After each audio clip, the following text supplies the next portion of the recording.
नमस्कार दोस्तों, all exam classes में आप लोग का स्वागत है। आज के इस क्लास में हम लोग टीचिंग एप्टीट्यूड के एक विशेष महत्वपूर्ण टॉपिक को पढ़ने वाले हैं, जो विकास की अवस्थाएं के बारे में हम लोग पढ़ेंगे। ठीक है, विकास की अवस्थाएं के बारे में हम लोग पढ़ेंगे। आज सबसे पहले हम लोग शुरू करते हैं। विकास का जो कॉन्सेप्ट है उसको बहुत सारे मनोवैज्ञानिकों ने बहुत तरह के अपने अपने अलग अलग थेसिस दिए हैं, जिसको हम लोग पढ़ने वाले हैं। ठीक है, तो चलिए हम लोग स्टार्ट करते हैं। बालकों के विकास की प्रक्रिया में विद्वानों ने जे मनोवैज्ञानिक धारणा का विकास किया है। व्यक्ति केवल हाड़ मांस का पुतला मात्र नहीं है, वह मन, आत्मा, चेतना और व्यवहार का समग्र रूप है। यह सत्य है कि व्यक्ति का निर्माण शारीरिक संयोग और मानसिक उद्दीलन से होता है। इसलिए विकास के विषय में इन विद्वानों ने अनेक धारणाएं व्यक्त की हैं। एलिजाबेथ हरलॉक ने क्या कहा है? विकास अभिवृद्धि तक ही सीमित नहीं है, इसमें प्रौढ़ावस्था के लक्ष्य की ओर परिवर्तनों का प्रगतिशील क्रम निहित रहता है। विकास के कारण व्यक्ति में नवीन विशेषताएं एवं धारणाएं विकसित होती हैं। इस तरह गेसेल ने क्या कहा? गेसेल जो एक दर्शन शास्त्री थे, मनोवैज्ञानिक थे, इन्होंने क्या बोले?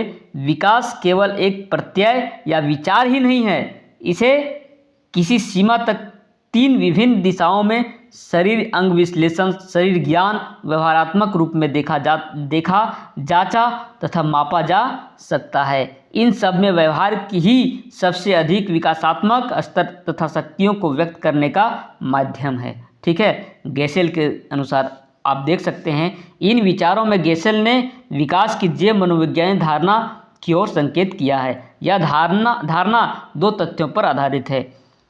ठीक है, दो तथ्यों पर आधारित है। एक हमारा शारीरिक है और दूसरा हमारा मनोजैविक तथा सामाजिक है। इसके अंतर्गत व्यक्ति के शरीर का बाह्य तथा आंतरिक विकास निहित है। गर्भस्थ शिशु का विकास इसी के अंतर्गत आता है। जन्म के बाद से लेकर प्रौढ़ावस्था तक शरीर के विभिन्न अंगों का विकास होता है। ठीक है, मनोजैविक तथा सामाजिक विकास का यह पक्ष समग्रवादी विचारधारा पर आधारित है। गेसेल ने विकास को अभिवृद्धि से अलग मनोजैविक तथा सामाजिक रूप में अभिव्यक्त किया है। ठीक है, इरिक्सन ने विकास का मूल अभिवृद्धि को बताया, किंतु उसने यह भी कहा कि शरीर के आकार के बढ़ने का नाम विकास नहीं है। ठीक है, वह उसका केवल एक पक्ष है। विकास जैविक के साथ साथ मनोसामाजिक स्थिति होती है। इसमें व्यक्ति का व्यवहार अब उसके सामाजिक स्वरूप को निर्धारित करता है। विकास की प्रत्येक अवस्था में व्यक्ति को द्वंद्व की अवस्था से गुजरना पड़ता है। मनोविकास की 8 अवस्थाएं इरिक्सन ने बताई हैं। मनोविकास की 8 अवस्थाएं इरिक्सन ने बताई हैं। वो 8 अवस्था क्या है, आप देख सकते हैं। सबसे पहली जो अवस्था है वह विश्वास प्रति अविश्वास, स्वायत्तता प्रति लज्जा एवं शक, पहल प्रति आस्था, अध्यवसाय प्रति हीनता भावना, पहचान प्रति भूमिका अस्त व्यस्तता। ठीक है, घनिष्ठता प्रति एकाकीपन, जननात्मकता प्रति निष्क्रियता, यहम संपूर्णता प्रति निराशा। प्रत्येक व्यक्ति जैविक, मनोवैज्ञानिक, सामाजिक रूप से इन अवस्थाओं से होकर गुजरता है। जैविक विकास भी इरिक्सन ने 8 भागों में बांटा है। मुखवर्ती, संवेदनात्मक, पेशीय गुदा, गति जनन, गुप्त, किशोरावस्था, वयस्कावस्था, प्रौढ़ावस्था। इरिक्सन ने विकास की धारणा में उन सभी तत्वों का समावेश किया है जो मनुष्य को संपूर्णता प्रदान करते हैं।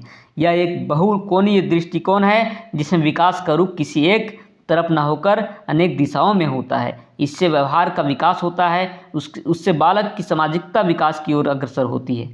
ठीक है, विकास की अवस्थाएं जो होती हैं वह विकास की प्रक्रिया में बालक कुछ सोपानों अवस्थाओं में से गुजरता है। इनके संबंध में मनोवैज्ञानिकों में मतभेद है। सामान्य रूप से इनका वर्गीकरण 4 भागों में किया जाता है। अतः 4 भाग कौन कौन से हैं? शैशवावस्था, बाल्यावस्था, किशोरावस्था, प्रौढ़ावस्था। शैशवावस्था जो होता है वह जन्म से 5 वर्ष या 6 वर्ष तक होता है। बाल्यावस्था जो होता है वह 5-6 वर्ष से 12 वर्ष तक होता है। किशोरावस्था 12 वर्ष से 18 वर्ष तक, प्रौढ़ावस्था 18 वर्ष के बाद। ठीक है। कोल ने विकास की अवस्थाओं का वर्गीकरण निम्नलिखित प्रकार से किया है। जितने भी मनोवैज्ञानिक थे वे अपने अपने तरीके से अलग अलग तरीके से उन्होंने वर्गीकृत किया है विकास की अवस्थाएं को। ठीक है। कोल के अनुसार क्या है? शैशवावस्था, प्रारंभिक बाल्यावस्था, मध्य बाल्यावस्था, पूर्व किशोरावस्था या उत्तर बाल्यावस्था, प्रारंभिक किशोरावस्था। ठीक है। मध्य किशोरावस्था, उत्तर किशोरावस्था, प्रारंभिक प्रौढ़ावस्था, मध्य प्रौढ़ावस्था, उत्तर प्रौढ़ावस्था, प्रारंभिक वृद्धावस्था, वृद्धावस्था। ठीक है। इस तरह से विकास की अवस्थाएं को बांटा गया है। ठीक है। आप लोग देख सकते हैं शैशवावस्था जो होता है वह जन्म से 2 वर्ष तक, प्रारंभिक बाल्यावस्था 2 से 5 वर्ष तक, मध्य बाल्यावस्था 6 से 12 से 6 से 10 वर्ष तक, बालक के लिए 6 से 12, बालिका के लिए 6 से 10। पूर्व किशोरावस्था, उत्तर बाल्यावस्था, बालक का 13 से 14, बालिका 11 से 12। प्रारंभिक किशोरावस्था 15 से 16 बालक के लिए, बालिका के लिए 12 से 14। मध्य किशोरावस्था बालक 17 से 18 वर्ष, बालिका 15 से 17 वर्ष। इस तरह से आप लोग देख सकते हैं कि जितने भी सारी अवस्थाएं हैं उसके जो एजेज हैं वो उनके अनुसार हैं। ठीक है। नेक्स्ट हम लोग पढ़ेंगे परिपक्वता का अर्थ। ठीक है। Meaning of maturity.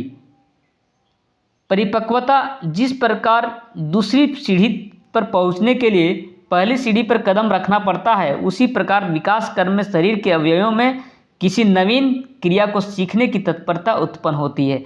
यही तत्परता परिपक्वता कहलाती है। ठीक है। जिस प्रकार एक सीढ़ी से दूसरी सीढ़ी चढ़ने के लिए कदम रखना पड़ता है, उसी प्रकार विकास क्रम में शरीर के अवयवों में किसी नवीन क्रिया को सीखने की तत्परता उत्पन्न होती है। तत्परता परिपक्वता कहलाती है। अतः हम कह सकते हैं कि एक क्रिया का अपने में पूर्ण होना जिसके आधार पर नवीन क्रिया सीखी जा सके, परिपक्वता कहलाती है। विकास में परिपक्वता का अपना स्थान है। विकास क्रम में जब एक क्रिया अपने में पूर्ण हो जाती है तभी दूसरी आरंभ होती है। बालकों को उंगलियों पर नियंत्रण करना परिपक्वता से ही आता है। विकास में अभिवृद्धि की अवधारणा पूर्ण रूप से जुड़ी हुई है। अभिवृद्धि एवं विकास दोनों दूसरे से जुड़ी हुई अवधारणा है। विकास शरीर के गुणात्मक परिवर्तनों को कहा जाता है। विकास एक निश्चित क्रम में होता है जो कभी रुकता नहीं है बल्कि जीवन भर चलता रहता है। विकास की विभिन्न अवस्थाएं होती हैं। प्रत्येक अवस्था की अपनी अलग विशेषता होती है। इसमें बालक की शारीरिक, मानसिक, संवेदनात्मक, सामाजिक विकास निरंतर होता रहता है। ठीक है। इस तरह से हम लोगों ने आज के क्लास में देखा विकास की अवस्थाएं और परिपक्वता के बारे में हम लोगों ने देखा और विभिन्न मनोवैज्ञानिकों ने विकास के बारे में क्या क्या बोला है। ठीक है। इसके कॉन्सेप्ट के बारे में हम लोगों ने डिस्कस किया। आज के लिए इतना ही। तब तक के लिए नमस्कार। यदि आप हमारे चैनल में नए हैं तो हमारे चैनल को सब्सक्राइब कर लें, बेल आइकन को भी दबा लें ताकि जितने भी सारे वीडियो अपलोड करें सबसे पहले नोटिफिकेशन आप तक पहुँचे। धन्यवाद।